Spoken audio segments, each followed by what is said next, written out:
રીતના સરકાર કરી શકે. દેશના યશસ્વી धन्यवाद धन्यवाद नरेंद्र मोदी जी, आपका समय समाप्त हो चुका है.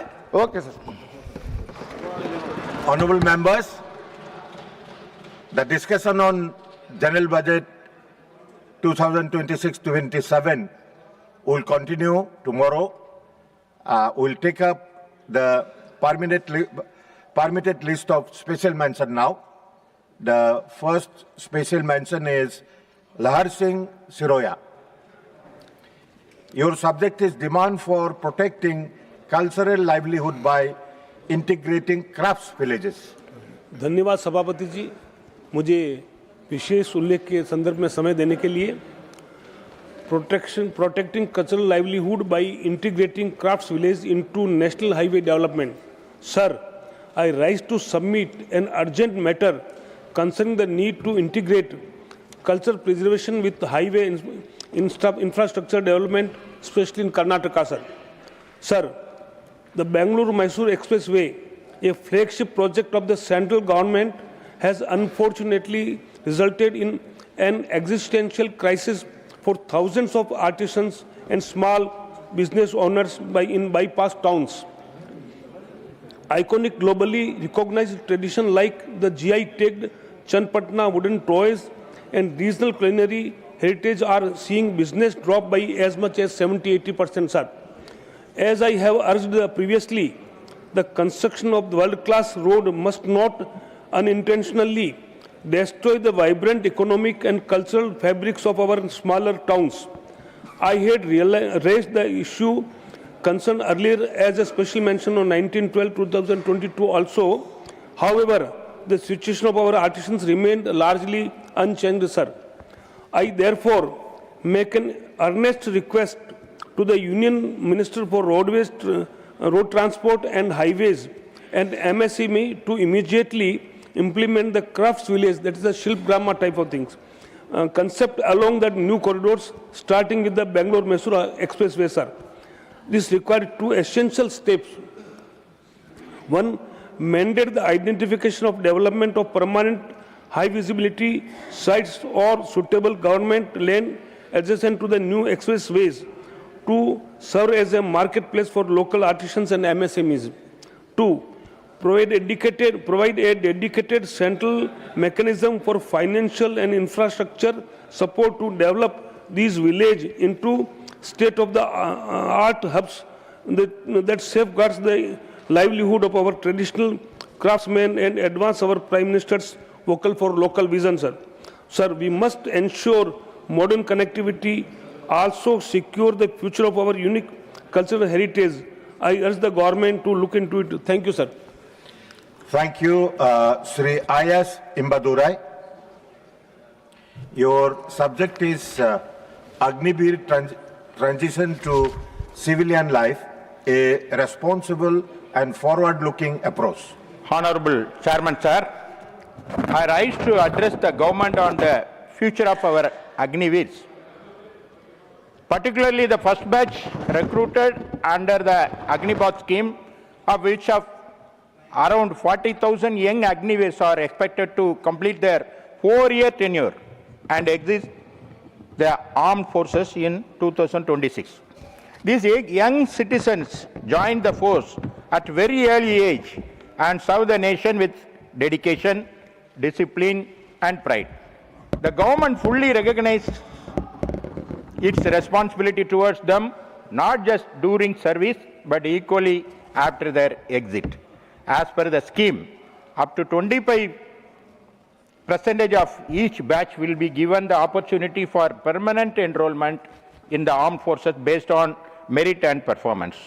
The remaining 75% will transition to civilian life with tax-free Seva Nidhi package of about rupees 11.71 lakh, providing them financial security at a crucial stage.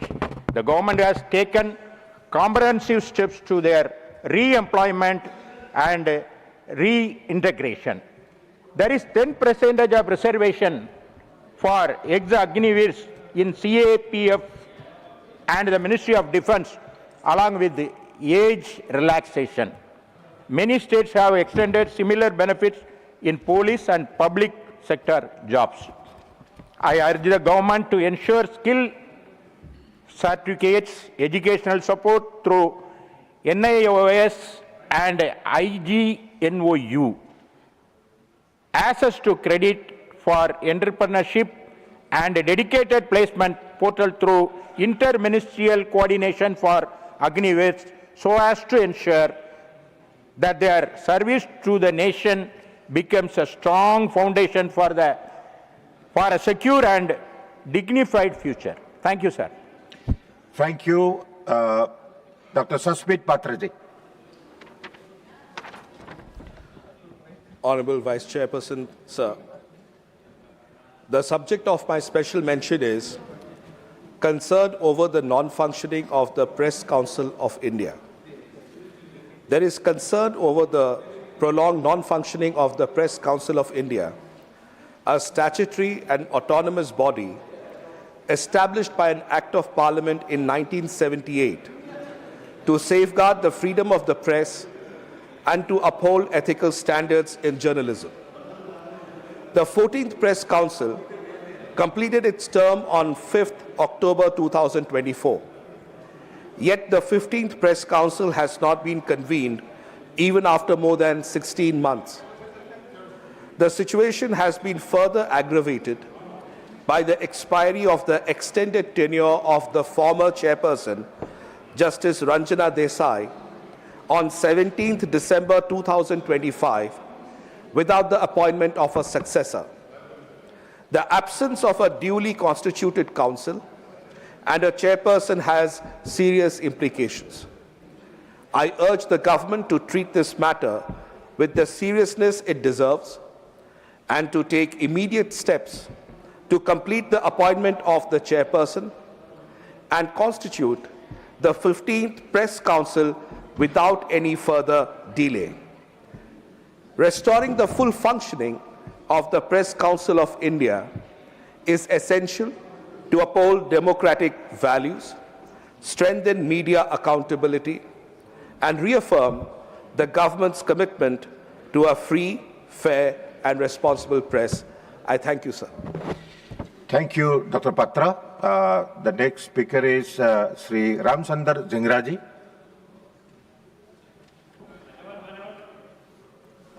मान्यवर पिछड़ा वर्ग आयोग को मान्यवर पिछड़ा वर्ग आयोग को संवैधानिक दर्जा देकर सरकार ने ऐतिहासिक निर्णय लिया है। आयोग को संवैधानिक दर्जा मिलने से पिछड़े वर्गों में शामिल होने की होड़ पर विराम लग गया है, क्योंकि किसी भी जाति की सामाजिक व शैक्षणिक स्थिति का निर्णय करने का अधिकार आयोग की जांच से ही तय होगा। मेरी भारत सरकार से ये मांग है कि पिछड़ा वर्ग आयोग के अधिकारों की परिधि को अनुसूचित जाति, अनुसूचित जनजाति तथा महिला आयोग के अनुसार बढ़ाया जाए तथा राज्यों के स्तर पर भी उसी अनुसार पिछड़ा वर्ग आयोग गठन किया जाए। केंद्र व राज्यों के आयोग में चेयरमैन व सदस्य भी पिछड़ा वर्ग से ही हों, ऐसी व्यवस्था की जाए।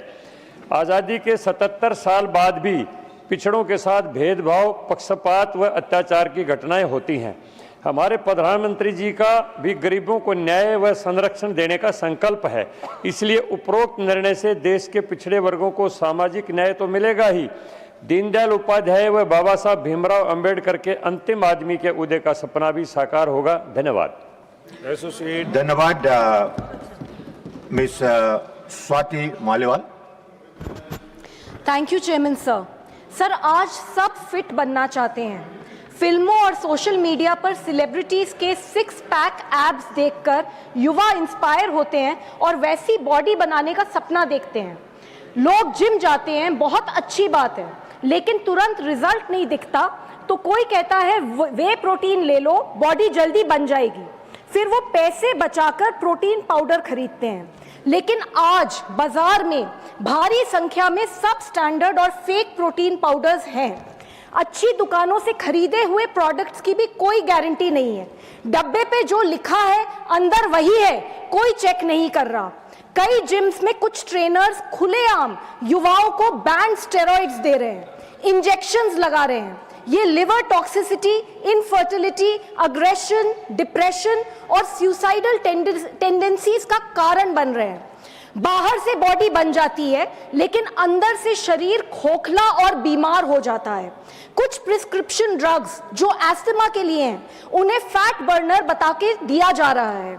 नतीजा हाई बीपी, एंजाइटी और सडन कार्डियक डेथ्स। इलीगल होने के बावजूद ये आज सप्लीमेंट स्टोर्स में पैरासिटामोल की तरह बिक रहे हैं। इसलिए मेरी सरकार से ये मांग है, नंबर 1, सप्लीमेंट इंडस्ट्री का स्ट्रिक्ट रेगुलेशन हो। नंबर 2, फेक सप्लीमेंट्स और इलीगल स्टेरॉइड्स की सेल पर सख्त कार्यवाही हो। 3, इसके बारे में अवेयरनेस हो। 4, प्रोटीन अफोर्डेबल बनाने की दिशा में काम हो। सर, फिटनेस जरूरी है लेकिन गुड लुकिंग बॉडी के नाम पे देश के युवाओं की जिंदगी के साथ समझौता नहीं होना चाहिए। Thank you. Thank you. The next speaker is Sri A.A. Rahim. Sir, thank you, sir. Thank you for this opportunity. Allotment of food grains from the Government of India is a major source for Kerala to meet domestic requirements. The Government of Kerala receives 33,294.108 metric tons of tide-over rice every month, which is promptly distributed among beneficiaries who fall outside the coverage of the National Food Security Act. However, due to the extraordinary circumstances arising from the floods and the COVID-19 pandemic, the state was unable to distribute 99,213 metric tons of the allotted rice. This difficulty could have been avoided had the state been permitted to adjust its distribution on a quarterly or annual basis, allowing for better management during unforeseen crises. At a time when market prices of rice are rising steadily, reallocating this rice to tide-over beneficiaries would provide significant relief to many families. Such a move would also help moderate prices in the open market and serve as an effective market intervention measure. Therefore, I request the Union Government to kindly grant permission for the utilization of rice above the present tide-over limit for distribution and to allow the state the flexibility to adjust its quarterly allocations to prevent future accumulation of stocks. I also urge the Union Government to release the pending amount of 22 crore 12 lakhs 83,743 under the assistance to state agencies for intra-state movement of food grains and FPS delays, margin component of the NFSA 2013 for the period from 2018 to 2023. Thank you, sir. Thank you, Sri Ramjilal Suman. Not present. Next speaker is S. Fangdan Konak. Thank you, He's sir. speaking on a very important subject. The subject of my special mention is appreciation to the government for creation of Frontier Nagaland Territorial Authority. The Eastern Nagaland region, undivided Tuensang district, comprises 6 districts, namely Tuensang, Mon, Longleng, Kifri, Noklak, and Shamator.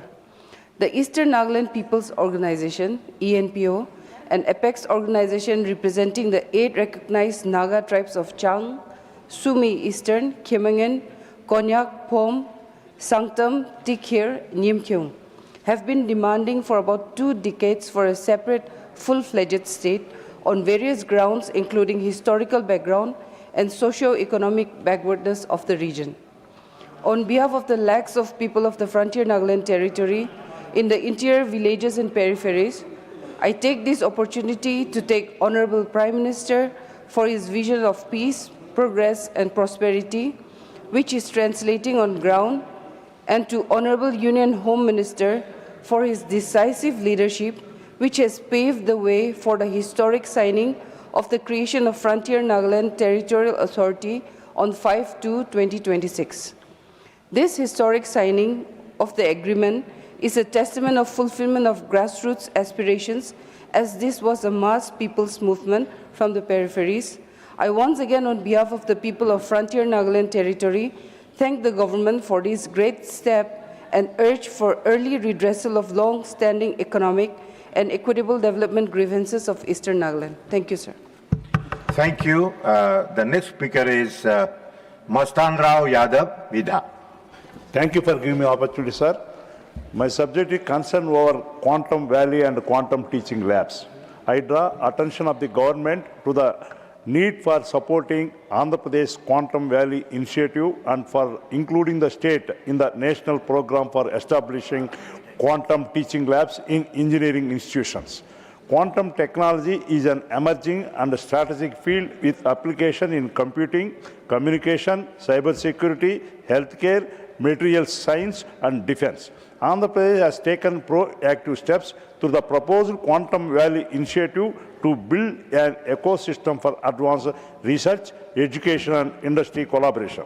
However, the success of this initiative depends on strong support from the Union government and its integration with the national efforts such as National Quantum Mission. Establishing quantum teaching labs in engineering colleges across the state will help create a skilled workforce by providing students with hands-on training and early exposure to the quantum concepts. These labs will strengthen research capacity, improve faculty skills, and bridge the gap between academic learning and advanced technologies. Inclusion of Andhra Pradesh in the national rollout will also ensure regional balance and equal access to modern scientific infrastructure. I request the Union government to extend financial and institutional support to the Quantum Valley initiative and include Andhra Pradesh and the national program for setting up quantum teaching labs so as to promote innovation, generate high-skilled employment, and strengthen India's leadership and self-reliance in emerging technologies. Thank you, sir. Thank you. The next speaker is Meda Raghunatha Reddy.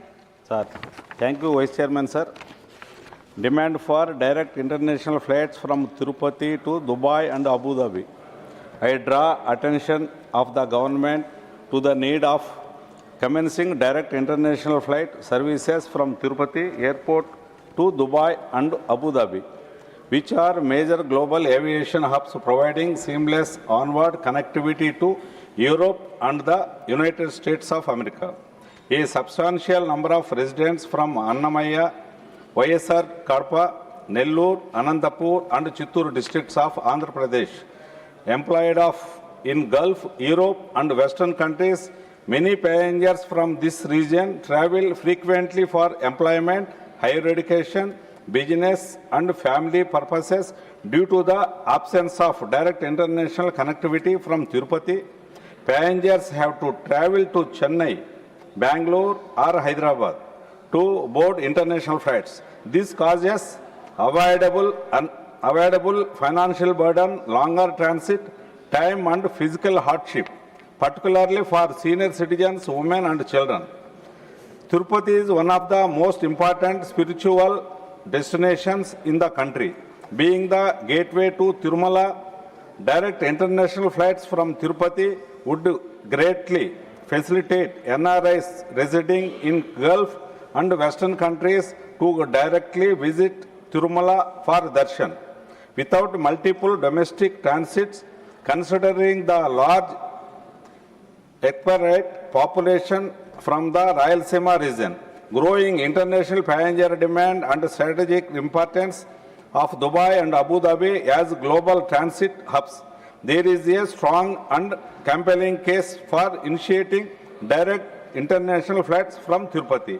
I therefore urge the government for initiating necessary steps in coordination with airlines and airport authorities to operationalize direct international flights services from Tirupati to Dubai and Abu Dhabi at the earliest in the interest of passengers and regional development. Thank you, sir. Thank you. The House stands adjourned to meet at 11 a.m.